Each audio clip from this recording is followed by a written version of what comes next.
Welcome to the Great Birth Rebellion podcast. I'm your host, Dr. Melanie Jackson. I'm a clinical and research midwife with my PhD, and each episode I cast a critical eye over current maternity care practice by grappling with research and historical knowledge to help you get the best out of your pregnancy, birth, and postpartum journey. Welcome to today's episode of the Great Birth Rebellion podcast. Today, I'll be answering the question that I get asked often by people who are usually not in the birth world. What are we rebelling against? What is the Great Birth Rebellion rebelling against? Well, I'll tell you what we're rebelling against. So when writing my PhD thesis between 2010 and 2014, I stumbled upon this term, authoritative knowledge. It was the first time I'd ever heard it, and once reading about it, I couldn't believe that I hadn't been introduced to this before, because it represents the biggest problem that birthing women and maternity care workers face today. Don't go. I'm going to explain it all. I know they're big words, and you probably think if you haven't heard about authoritative knowledge before, you will fine before it, you'll be fine after it. But I'm about to blow your mind and explain why you're feeling the way you do about the maternity care system. If you're listening to this podcast, you probably already know something is wrong. And understanding authoritative knowledge is going to help you understand why you have those feelings. Authoritative knowledge is defined as the knowledge that society agrees counts and the knowledge that is right or considered right in a particular situation. So the current authoritative knowledge about birth in society and the message that society would want us to believe is that birth is dangerous. And if you want to be kept safe during this very dangerous event, we need to have an expert care provider who is educated through a university or college and who works in a place that has all the gadgets and tools and machines that have been invented for them to use so that they can keep you safe from all the terrible things that might happen to us or to you and our babies during childbirth. This is the dominant message. This is the authoritative knowledge about birth that we are led to believe. This is the dominant message that holds authority in most societies today in the modern world. This is the authoritative message that has been embedded in our brains about birth. And if we think differently to that, we are labelled as rebels because we are thinking differently to what the authoritative knowledge says we should be thinking. This authoritative message that birth is dangerous and that it needs an expert and that those experts can only keep you safe in a hospital is the reason why governments won't properly fund home birth programs. It's the reason why Australian midwives are having trouble getting indemnity insurance to work at home. This authoritative message is the reason why support for birth choices out of a hospital setting are lacking, and why big organisations run by obstetricians fight in government for the continued subjugation of midwives. It's why women who free birth are judged unfairly by society, and it's why your friends and family don't understand your decision to have a home birth. This subliminal messaging is why you have never considered giving birth anywhere other than a hospital or working anywhere else other than a hospital. This authoritative knowledge has been strategically placed in the collective subconscious by decades of intentional societal brainwashing. A hallmark of authoritative knowledge is essentially subjective. And so authoritative knowledge isn't necessarily correct, but it has power. And its power is that it's the knowledge that the majority of people believe counts. And it's the knowledge that the majority of people believe holds authority. Authoritative knowledge is the knowledge that controls decision-making around the birth process. It's not necessarily true, it's just the knowledge that holds the most authority. So understanding this concept of authoritative knowledge helps us to understand how the medical establishment has taken and kept hold of birth. They've been able to establish themselves as the ones who hold the knowledge about birth, and in a medicalized context, ownership of the artifacts and the gear and the equipment and the tools that I mentioned that are used to manage labour gives a visual display of who in the room possesses the authoritative knowledge, and consequently, who in the room holds the decision-making power.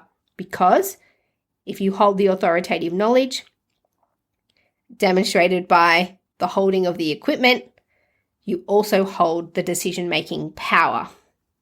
This is how birth care has been intentionally set up. And it was designed this way to monopolize the management of birth and control women's births and control birth workers. Society has said the only people with the authority to attend and manage birth are the ones that we train through our formal institutions, who will only learn what we want them to know. We'll tell them what we want them to believe about birth through this formalized training, and then we'll make it so that they can't work anywhere else but in hospitals.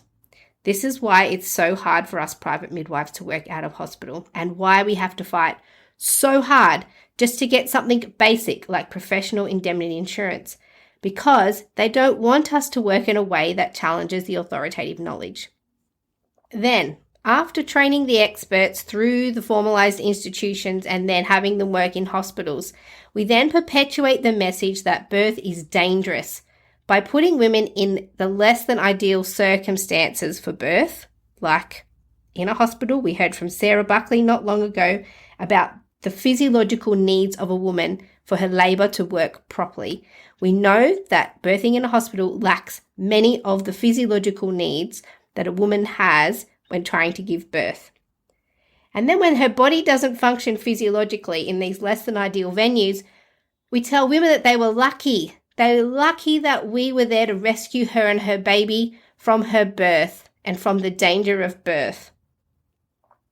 And when the authoritative knowledge tells women enough that birth is dangerous and that the experts can save them, and then the birthing woman turns to her caregivers for information about her well-being and the well-being of her baby, she'll lose faith in her own knowledge system, because there is another knowledge system that's considered more authoritative than her own. So instead of leaning into her own authoritative, intuitive understanding or cognitive understanding or intellectual understanding of her own body, she'll elect to defer those decisions and that knowledge to the birthing expert. So she elects for CTG monitoring instead of tapping into her intuitive knowledge about the well-being of her baby. She dismisses her own intuition and accepts the knowledge of the experts, even if it doesn't feel right. She puts herself in the good girl role and doesn't speak up because society has told her that if she does reject the recommendations of the birth expert, and if she does reject authoritative knowledge about birth, that she is putting herself in danger. The woman learns that her intuitive knowledge and her ability to think for herself has less value and less authority because society has prioritized medical knowledge of birth over the intuitive knowledge of women and mothers. Over time, the mother's reliance on medical knowledge to determine the well-being of herself and her baby overshadows her own intuitive ability to know her baby and her knowledge of her baby.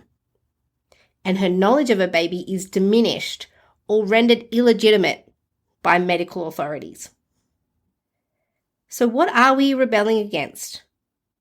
We are rebelling against medicalized authoritative knowledge that considers itself superior to the woman's own intuitive knowledge and to other alternative ways of knowing. Because you see, midwives and birth workers also have intuitive ways of knowing. We have a sense of what's happening to a woman in our care that we can tap into if we give ourselves permission to give our intuitive knowledge permission to have a place at the knowledge table. But trusting in other ways of knowing is rebellious. It goes against the modern authoritative knowledge about birth. Today's authoritative knowledge prioritizes medical ways of caring for birthing women, and it prioritizes hospitals as the safest place, and it actively seeks to discredit other ways of knowing and other birthing options. Establishing and maintaining authoritative knowledge is intentional and strategic. They want to keep this knowledge in a place of power and subjugate every other way of knowing in order to hold on to that power. A way to hold on to power is to keep people in fear. And the current risk discourse about birth, which is perpetuated by this medical culture, tells us that giving birth is risky and that hospitals are the safest place to give birth. When someone is frightened, if you offer them a remedy to their fear, you have power over them. They're relying on you to rescue them from a thing that they fear.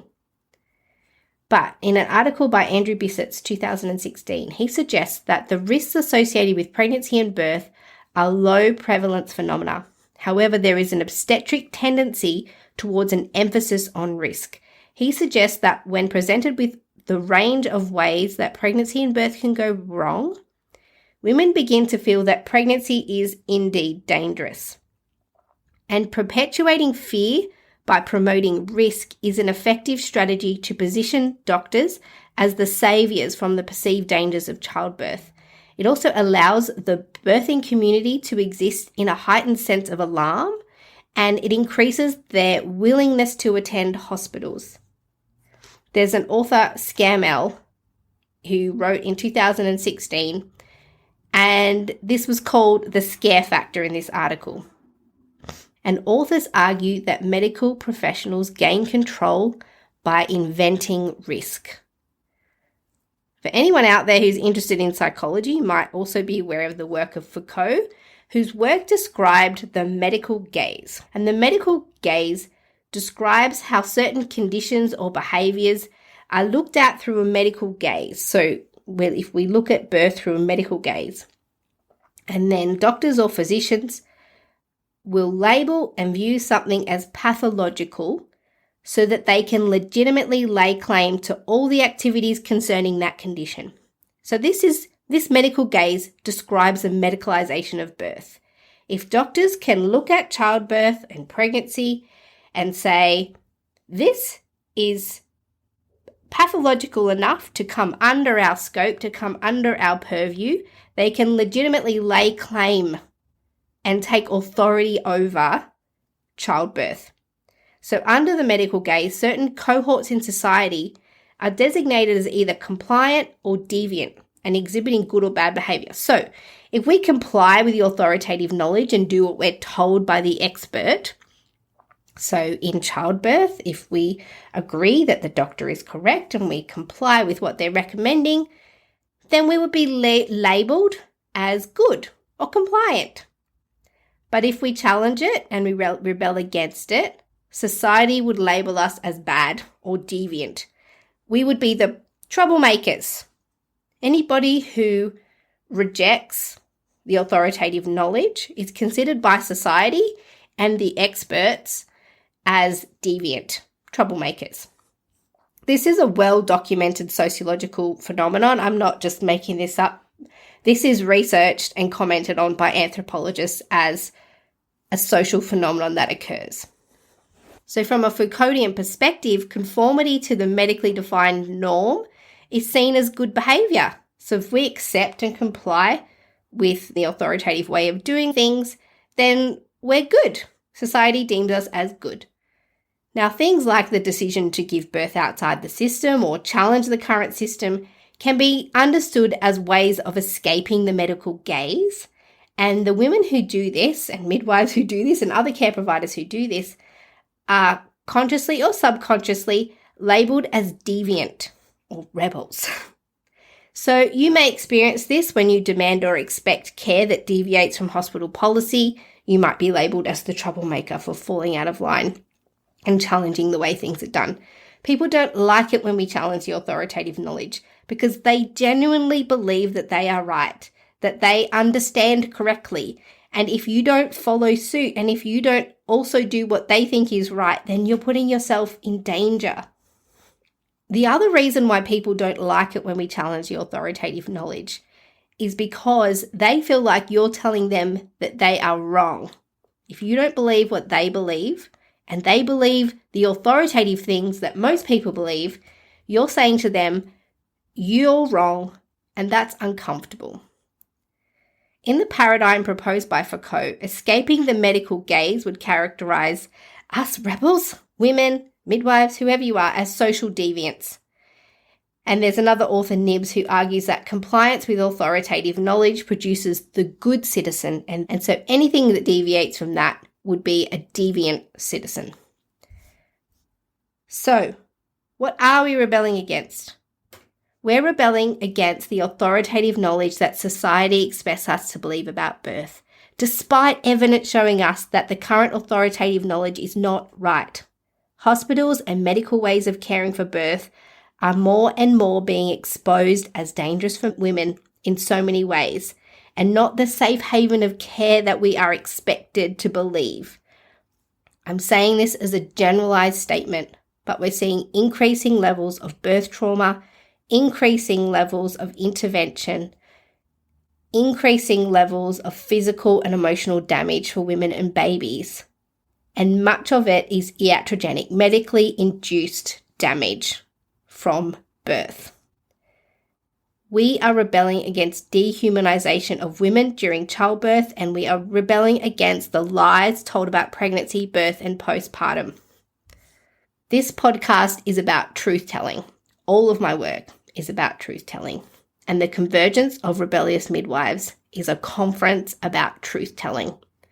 Coming up in 3 weeks is the Convergence of Rebellious Midwives Conference. The title says it's for midwives, but it's for anyone who's interested in rebelling against the authoritative knowledge of the day. For people who are interested in truth-telling and who are interested in gathering knowledge that challenges the authoritative knowledge systems. We are being lied to about birth, and the Convergence is a place to join with other rebels, learn the truth about pregnancy and birth, gather your energy with other like-minded people who don't see you as deviant. This conference is happening in Sydney, Australia, in Darling Harbour from August 23rd to 25th, 2024. I've organised the most beautiful venue with nourishing food that honours your tired bodies. I've taken out the exhaustion and decision fatigue of other conferences by offering a single speaker roster where you get to hear everybody speak. The speakers are the most deviant, wise, and brave people that I could gather, including Dr. Sarah Buckley, Professor Hannah Darlin, Dr. Stu Fishbein from the US, Dr. Hazel Keedle, Jane Hardwick-Collins, Rhea Dempsey, Dr. Kirsten Small, Eleanor Mann, Dr. Athena Hammond, Dr. Elizabeth Newnham, Cheryl Sidery, Chief Midwife Alison Weatherstone, Dr. Sarah Ireland, Helen Gayupul Wangamara, and Maria Garawiwi, and myself. We have a yoga class, breathwork sessions, some serious partying opportunities to release all that pent-up stress, and I want to gift you with a rest and rejuvenate so that we can collectively keep rebelling against falsified authoritative knowledge together. There's still time to be part of the Convergence of Rebellious Midwives. Ticket sales close in 2 weeks on August 14th, and there are only 15 remaining tickets. I will be there, and I would love to meet you in person. Everyone is welcome. All the details about the conference and ticket sales are in the show notes below. To get free access to all the research that's used to create each podcast episode, you can join the mailing list at melaniethemidwife.com. or you can join our members hub and financially support the work of this podcast. In the hub, you can ask me questions, and premium members get access to a monthly Q&A episode where I answer listener questions. You'll also get episode transcripts and additional resources for each podcast episode. All the details are in the show notes.